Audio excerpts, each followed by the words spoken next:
Hello दोस्तों, स्वागत है आपका हमारे यूट्यूब चैनल पुस्तक ऑनलाइन में। दोस्तों, इस वीडियो में हम विज्ञान टॉपिक से संबंधित 30 अति महत्वपूर्ण प्रश्नों को पढ़ेंगे जो आने वाले एग्जाम की दृष्टि से काफ़ी महत्वपूर्ण हैं। दोस्तों, हर एग्ज़ाम में विज्ञान टॉपिक से 1 या 2 क्वेश्चन अवश्य ही पूछे जाते हैं। इस वीडियो के सभी क्वेश्चन सेलेक्टेड और अति महत्वपूर्ण हैं, इसलिए वीडियो को अंत तक जरूर देखें। अगर दोस्तों आप हमारे यूट्यूब चैनल पर नए हैं तो प्लीज़ इसे सब्सक्राइब कर दें तथा इसके साइड में जो बेल आइकन का बटन है उसे भी ऑन कर दें, जिससे आप हमारे लेटेस्ट वीडियो समय पर प्राप्त कर सकें। तो दोस्तों, शुरू करते हैं आज का वीडियो। नंबर 1, किसी ईंधन के अपस्फोटन को कम करने के लिए उसमें क्या मिलाया जाता है? तो इसका सही answer option A tetraethyl lead हो जाएगा। यानी कि दोस्तों, ईंधन के अपस्फोटन को कम करने के लिए उसमें टेट्राएथिल लेड मिलाया जाता है। दोस्तों, अपस्फोटन को ऑक्टेन संख्या में प्रदर्शित किया जाता है। जिसकी ऑक्टेन संख्या ज़्यादा होती है उसकी अपस्फोटन उतना ही कम होता है और उसे अच्छा ईंधन माना जाता है। इसलिए दोस्तों, अपस्फोटन को कम करने के लिए और ऑक्टेन संख्या को बढ़ाने के लिए ही उसमें टेट्राएथिल लेड मिलाया जाता है, ताकि वो एक अच्छा ईंधन बन सके। नेक्स्ट है क्वेश्चन नंबर 2, निम्नलिखित में से कौन सा पदार्थ पानी में डालने पर ऊष्मा यानी कि हीट प्रदान करता है? तो इसका सही answer option D calcium oxide हो जाएगा। यानी कि दोस्तों, कैल्शियम ऑक्साइड जो होता है वो पानी से क्रिया करके ऊष्मा प्रदान करता है। कैल्शियम ऑक्साइड का जो केमिकल फार्मूला होता है वो CaO होता है। इस पर जब जल की अभिक्रिया कराई जाती है तो कैल्शियम हाइड्रोक्साइड बनता है और इसके साथ ही इसमें से हीट निकलती है। हीट निकलने के कारण ही इसे एक्सोथर्मिक रिएक्शन भी कहा जाता है, यानी कि ऊष्माक्षेपी अभिक्रिया भी कहा जाता है। नेक्स्ट है क्वेश्चन नंबर 3, निम्न में से ग्रीन हाउस गैस नहीं है। तो इसका सही आंसर ऑप्शन डी ऑक्सीजन हो जाएगा। यानी कि दोस्तों, इन चारों में से ऑक्सीजन एक ऐसी गैस है जो ग्रीन हाउस गैस नहीं है। इसके अलावा क्लोरोफ्लोरोकार्बन, मेथेन और कार्बन डाइऑक्साइड, ये तीनों ही ग्रीन हाउस गैस के अंतर्गत आती हैं। नेक्स्ट है क्वेश्चन नंबर 4, निम्न में से सौंदर्य विटामिन है। तो इसका सही answer option D vitamin E हो जाएगा। यानी कि दोस्तों, जितने भी ब्यूटी प्रोडक्ट्स आते हैं उन सभी में विटामिन ई का प्रयोग किया जाता है। विटामिन ए की कमी से रतौंधी रोग हो जाता है। विटामिन सी की कमी से स्कर्वी रोग हो जाता है। विटामिन डी की कमी से रिकेट्स रोग हो जाता है। और दोस्तों, विटामिन ई की कमी से मनुष्य में नपुंसकता आ जाती है, उसकी प्रजनन शक्ति क्षीण हो जाती है। इसलिए विटामिन ई को प्रजनन विटामिन भी कहा जाता है। इससे आप ये भी याद रखेंगे। क्वेश्चन नंबर 5, मानव शरीर में सबसे छोटी मांसपेशी यानी कि मसल कौन सी होती है? तो इसका सही आंसर ऑप्शन बी स्टेपिडस हो जाएगा। यानी कि दोस्तों, स्टेपिडस मानव शरीर में सबसे छोटी मसल होती है और मानव शरीर में सबसे बड़ी जो मसल होती है वो ग्लूटम मैक्सिमस होती है। और यकृत जो होती है वो मानव शरीर में सबसे बड़ी ग्लैंड यानी कि ग्रंथि होती है। नेक्स्ट है क्वेश्चन नंबर 6, निम्नलिखित में से फास्फोरस को किस में रखा जाता है?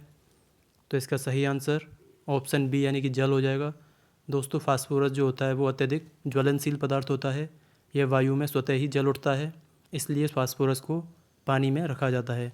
और केरोसिन में दोस्तों सोडियम को रखा जाता है। इससे आप ये भी याद रखेंगे। नेक्स्ट है क्वेश्चन नंबर 7, निम्नलिखित में से किस धातु का अयस्क गैलेना है? तो इसका सही आंसर ऑप्शन बी लेड हो जाएगा। यानी कि दोस्तों, लेड का जो अयस्क होता है वो गैलेना होता है और इसका जो केमिकल फार्मूला होता है वो PbS होता है। यूरेनियम का जो अयस्क होता है वो पिच ब्लेंड होता है। एल्युमिनियम का जो अयस्क होता है वो बॉक्साइट होता है और सिल्वर का जो अयस्क होता है वो अर्जेंटाइट होता है। इससे आप ये भी याद रखेंगे। नेक्स्ट है क्वेश्चन नंबर 8, स्वतंत्र रूप से गिरती हुई वस्तु की गति में क्या स्थिर रहता है? तो इसका सही आंसर ऑप्शन सी त्वरण यानी कि एक्सेलरेशन हो जाएगा। यानी कि दोस्तों, अगर कोई वस्तु स्वतंत्र रूप से गिर रही है तो उसका त्वरण हमेशा कांस्टेंट रहता है। और दोस्तों, निर्वात में अगर दो वस्तुएं अलग अलग द्रव्यमान की एक साथ नीचे गिराई जाती हैं तो वो एक साथ समय पर पहुंचती हैं। परंतु वायु की उपस्थिति में यदि दो वस्तुएं एक ही समय पर गिराई जाती हैं तो जिसका द्रव्यमान अधिक होता है वो ज़मीन पर पहले पहुंचती है। नेक्स्ट है क्वेश्चन नंबर 9, सूर्य से पृथ्वी तक ऊष्मा किस विधि द्वारा संचरित अर्थात ट्रांसमिट होती है? तो इसका सही आंसर ऑप्शन सी विकिरण यानी कि रेडिएशन हो जाएगा। दोस्तों, रेडिएशन विधि के द्वारा ही सूर्य से पृथ्वी तक ऊष्मा ट्रांसमिट होती है। रेडिएशन में दोस्तों किसी माध्यम की आवश्यकता नहीं होती है। इसके अंतर्गत ऊष्मा जो होती है वो गर्म वस्तु से ठंडी वस्तु की ओर प्रकाश के वेग से ट्रांसमिट होती है।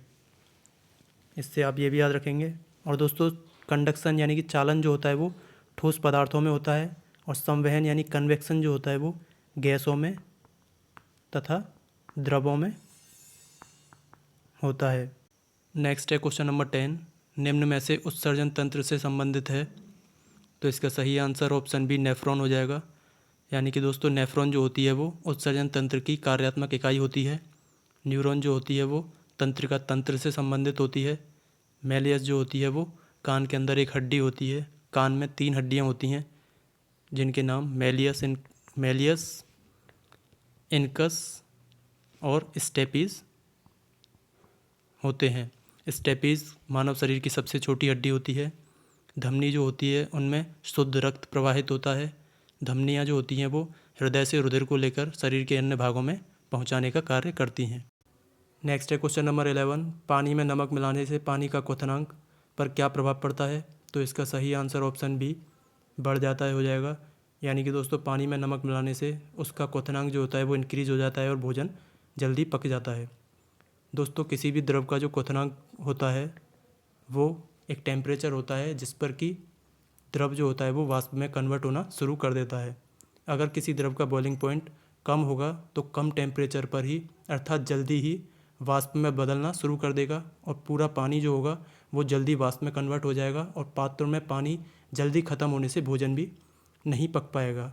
इसके विपरीत अगर बॉइलिंग पॉइंट अधिक होगा तो पानी वाष्प में कन्वर्ट होने में टाइम लगाएगा और पात्र में काफ़ी समय तक पानी बचे रहने से भोजन भी जल्दी पक जाएगा। नेक्स्ट है क्वेश्चन नंबर 12, निम्नलिखित में से किसका उपयोग परमाणु भट्टी में मंदक के रूप में होता है। तो इसका सही आंसर ऑप्शन डी ग्रेफाइट हो जाएगा। यानी कि दोस्तों ग्रेफाइट जो होता है उसका उपयोग परमाणु भट्टी में मंदक के रूप में होता है। इसके अलावा भारी जल का भी उपयोग मंदक के रूप में किया जाता है। नेक्स्ट है क्वेश्चन नंबर 13, निम्नलिखित में से किस ईंधन का ऊष्मीयमान यानी कि थर्मल वैल्यू अधिकतम होता है। तो इसका सही आंसर ऑप्शन ए पेट्रोल हो जाएगा। यानी कि दोस्तों इन चारों ऑप्शन में पेट्रोल का ऊष्मीयमान सबसे अधिक होता है। नेक्स्ट है क्वेश्चन नंबर 14, वर्षा की बूंद की गोलाकार आकृति का क्या कारण है। तो इसका सही आंसर ऑप्शन डी यानी कि पृष्ठ तनाव हो जाएगा। दोस्तों सरफेस टेंशन के कारण ही वर्षा की जो बूंद होती है वो गोलाकार होती है। दोस्तों द्रव का जो स्वतंत्र पृष्ठ होता है वो सदैव तनाव में रहता है और उसमें कम से कम क्षेत्रफल प्राप्त करने की प्रवृत्ति होती है। इस तनाव को पृष्ठ तनाव कहा जाता है तथा अन्य पृष्ठों के क्षेत्रफलों की तुलना में गोले का जो क्षेत्रफल होता है वो न्यूनतम होता है। इसलिए ही पानी की बूंद गोलाकार होती है। नेक्स्ट है क्वेश्चन नंबर 15, निम्नलिखित में से कौन सा मानव का विषाणु जनित रोग नहीं है। तो इसका सही आंसर ऑप्शन डी डिप्थीरिया हो जाएगा। यानी कि दोस्तों पोलियो, डेंगू और एड्स ये तीनों ही वायरस जनित रोग हैं और डिप्थीरिया जो होता है वो बैक्टीरिया जनित रोग होता है। डिप्थीरिया जो होता है वो कोरोनाबैक्टीरियम डिप्थीरिया के कारण होता है। इस रोग में गले में एक कृत्रिम झिल्ली बन जाती है जिससे सांस के अवरोध होने के कारण रोगी की मृत्यु हो जाती है। तो इससे आप ये भी याद रखेंगे।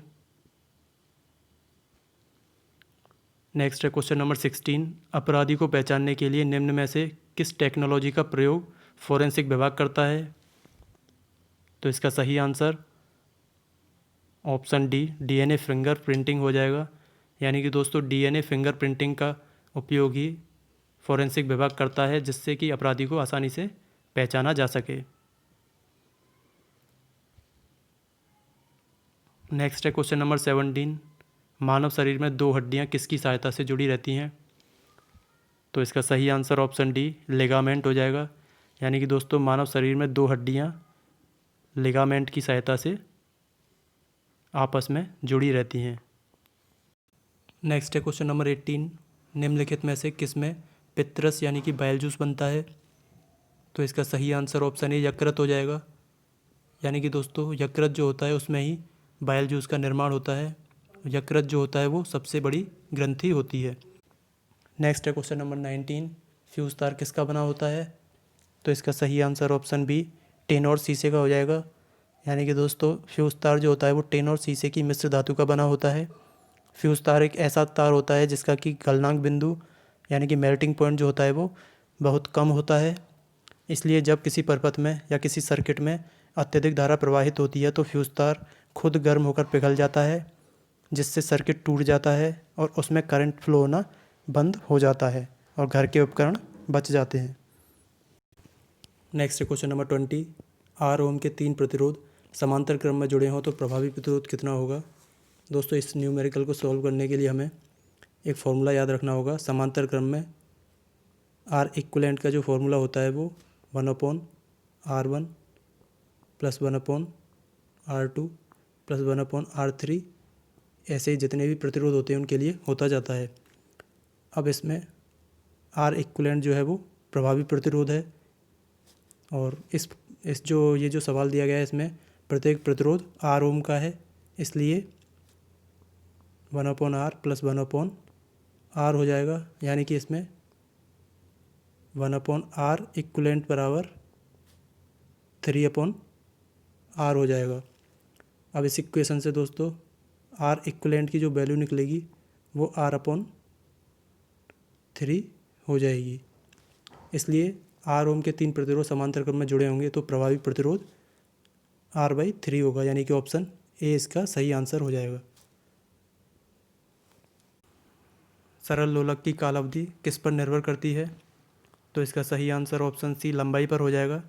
दोस्तों, किसी भी पेंडुलम का जो टाइम पीरियड होता है वो 2π√L/G फॉर्मूले के द्वारा ज्ञात किया जाता है, अर्थात किसी भी पेंडुलम का टाइम पीरियड उसकी लंबाई के समानुपाती होता है। अगर किसी पेंडुलम की लंबाई बढ़ती है तो उसका आवर्तकाल भी बढ़ जाता है। इसलिए गर्मियों के मौसम में पेंडुलम की लंबाई बढ़ जाने से पेंडुलम जो होते हैं उनका टाइम पीरियड बढ़ जाता है और वो सुस्त हो जाते हैं। नेक्स्ट है क्वेश्चन नंबर 22। वायुयान में यात्रा करते समय पेन से स्याही बाहर निकलने लगती है, इसका क्या कारण है। तो इसका सही आंसर ऑप्शन ए वायु दाब में कमी हो जाएगा। यानी कि दोस्तों, जब हम वायुयान में यात्रा करते हैं तो वायुयान के अंदर का जो वायु दाब होता है वो कम होता है और पेन के अंदर जो वायु दाब होता है वो अधिक होता है, इसलिए स्याही जो होती है वो पेन के अंदर से बाहर निकलने लगती है। नेक्स्ट है क्वेश्चन नंबर 23। निम्न में से किसकी ऊष्मीय चालकता यानी कि थर्मल कंडक्टिविटी सबसे अधिक होती है, तो इसका सही आंसर ऑप्शन ए चांदी हो जाएगा। यानी कि दोस्तों, चांदी जो होती है उसकी थर्मल कंडक्टिविटी सबसे अधिक होती है और चांदी की जो इलेक्ट्रिक कंडक्टिविटी होती है वो भी सबसे अधिक होती है। नेक्स्ट है क्वेश्चन नंबर 24। निम्नलिखित में से किसने एक्स रेज का आविष्कार किया था, तो इसका सही आंसर ऑप्शन डी रोंटगन हो जाएगा। यानी कि दोस्तों, एक्स रेज का जो आविष्कार है वो रोंटगन के द्वारा किया गया था। J.L. बियर्ड के द्वारा टेलीविज़न का आविष्कार किया गया था। नेक्स्ट है क्वेश्चन नंबर 25। प्रत्यावर्ती धारा को दिष्ट धारा में परिवर्तित करने वाला उपकरण है, तो इसका सही आंसर ऑप्शन बी रेक्टिफायर हो जाएगा। दोस्तों, रेक्टिफायर एक ऐसा उपकरण है जो कि प्रत्यावर्ती धारा को दिष्ट धारा में कन्वर्ट करता है। और दोस्तों, ट्रांसफार्मर जो होता है वो निम्न वोल्टेज को उच्च वोल्टेज में कन्वर्ट करता है। और दोस्तों, ट्रांसफ़र जो होता है वो म्यूचुअल इंडक्शन के सिद्धांत पर कार्य करता है। नेक्स्ट है क्वेश्चन नंबर 26। घरों में लगे पंखे, बल्ब आदि उपकरण किस क्रम में लगे होते हैं, तो इसका सही आंसर ऑप्शन ए समांतर क्रम हो जाएगा। यानी कि दोस्तों, घरों में लगे पंखे, बल्ब आदि उपकरण सभी समांतर क्रम में लगे होते हैं। और समांतर क्रम दोस्तों प्रतिरोधों का एक संयोजन होता है, जिसके अंतर्गत जो वोल्टेज होता है वो प्रत्येक प्रतिरोध में समान होता है, परंतु विद्युत धारा जो होती है वो हर प्रतिरोध में अलग अलग प्रवाहित होती है। नेक्स्ट है क्वेश्चन नंबर 27। संपर्क विधि किसके निर्माण में प्रयुक्त होती है, तो इसका सही आंसर ऑप्शन सी सल्फ्यूरिक अम्ल हो जाएगा। यानी कि दोस्तों, संपर्क विधि की सहायता से सल्फ्यूरिक अम्ल का निर्माण किया जाता है। और दोस्तों, अमोनिया के निर्माण में हैबर विधि का उपयोग किया जाता है, इससे आप ये भी याद रखेंगे। नेक्स्ट है क्वेश्चन नंबर 28। समुद्री गोताखोर सांस लेने के लिए ऑक्सीजन के साथ किस गैस का उपयोग करते हैं, तो इसका सही आंसर ऑप्शन सी हीलियम हो जाएगा। यानी कि दोस्तों, समुद्री गोताखोर जो होते हैं वो सांस के लिए ऑक्सीजन के साथ हीलियम गैस का उपयोग करते हैं। और नाइट्रोजन गैस जो होती है वो वायुयान के पहियों में भरने में काम आती है। ऑर्गन गैस का उपयोग विद्युत बल्बों में किया जाता है। नेक्स्ट है क्वेश्चन नंबर 29। लोहे के ऊपर जिंक की परत चढ़ाना क्या कहलाता है, तो इसका सही आंसर ऑप्शन ए जस्तीकरण हो जाएगा। दोस्तों, लोहे को जंग से बचाने के लिए उसके ऊपर जिंक की परत चढ़ा दी जाती है। इस विधि को जस्तीकरण कहा जाता है। जस्तीकरण को इंग्लिश में गैल्वेनाइजेशन भी कहा जाता है। नेक्स्ट है क्वेश्चन नंबर 30, शक्ति की एसआई यूनिट क्या है? तो इसका सही आंसर वॉट हो जाएगा। दोस्तों पावर को जो मापा जाता है वो वॉट में मापा जाता है। न्यूटन बल की इकाई होती है।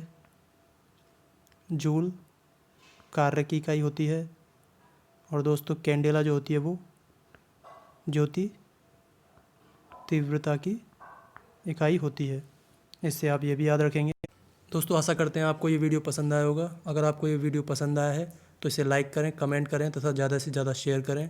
अगर दोस्तों आप हमारे यूट्यूब चैनल पर नए हैं तो प्लीज़ इसे सब्सक्राइब कर दें तथा इसके साइड में जो बेल आइकन का बटन है उसे भी ऑन कर दें, जिससे आप हमारे लेटेस्ट वीडियो प्राप्त कर सकें। तो दोस्तों मिलते हैं नेक्स्ट वीडियो में, तब तक के लिए धन्यवाद।